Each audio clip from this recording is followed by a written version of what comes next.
Joining us now from Los Angeles, our attorney Brian Oxman, who has represented several members of the Jackson family for something like 20 years now, including Michael.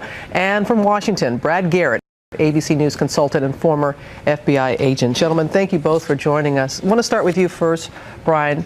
How aware, was Michael aware of the extent of the FBI's investigations?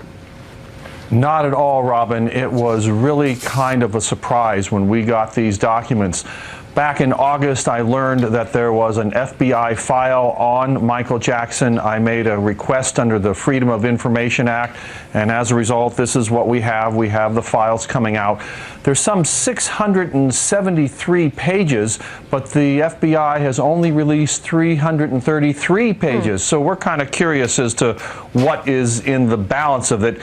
We're surprised and shocked by what we found in what they did release, though. My mic on? Yes, sir. Okay. Go ahead. I was a very big Michael Jackson fan growing up in North Philly. Okay. I danced. I had the gloves, every jacket, every had coat. jackets? Still mad at my mom because she didn't buy me tickets to the concert. But nonetheless, that campaign to recast Michael Jackson in the image of a pedophile was a music industry mafia hit. And what I mean by that, Sony Records, who many would, including myself, allege is responsible for Michael Jackson's assassination. I believe that. They wanted his percentage of the Beatles catalog back. And they wanted his percentage of the Elvis Presley catalog. Now, do Michael Jackson's family still own that? I'm not quite sure, but from what it appears, they have it back. Just like it appears that Prince's estate has sold to Warner Brothers the unpublished catalog. Now, Michael Jackson, the #1 selling musician of all time, was in debt to Sony because they sabotaged his last album, Invincible. They sabotaged Invincible on purpose, hoping that that would force him to sell to them his portion of the Beatles catalog, the most popular white group in Western history. And he owned Elvis Presley. And Elvis as well. But Mike said, y'all sabotaged that album. I'm not giving y'all my catalog.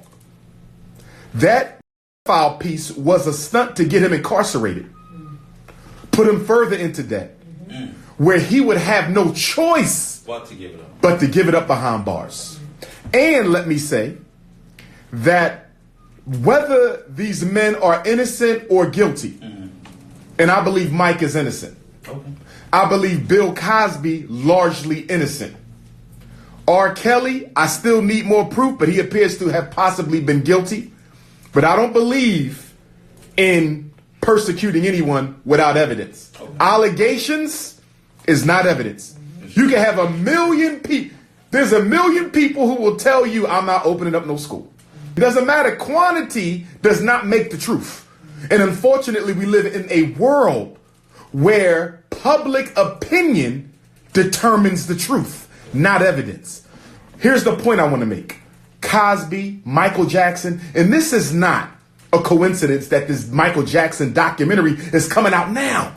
This is part of the new face of white supremacy, okay? The feminist agenda, okay? To castrate, publicly assassinate the image of the black male, guilty or innocent.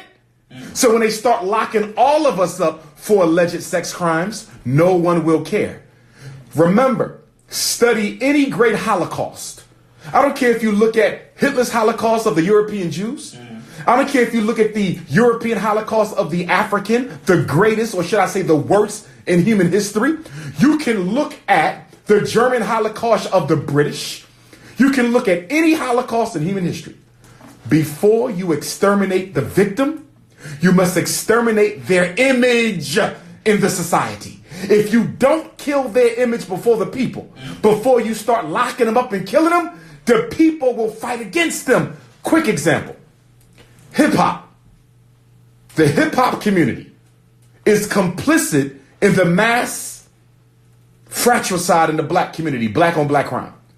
Our gangster rappers are going down in history as being the only population in human history who deliberately participated in the extermination of the image of their own black males. No other people has ever volunteered to participate in the assassination of their own image. Smoking weed, selling drugs, killing black men, exploiting black women, rampant European materialistic consumerism. And so guess what? The rap industry has done enough by itself without Hollywood. They don't need to make another Boys in the Hood. They don't need to make another Menace to Society. How about that? They don't need to make another movie killing the image of the black man, because our gangster rappers have done it enough. And so now, when they lock us up, when the police kill us, no one speaks up because the hip-hop industry has already castrated the image of the black male. I hope y'all hear that, folks. I hope you're listening live. Yeah.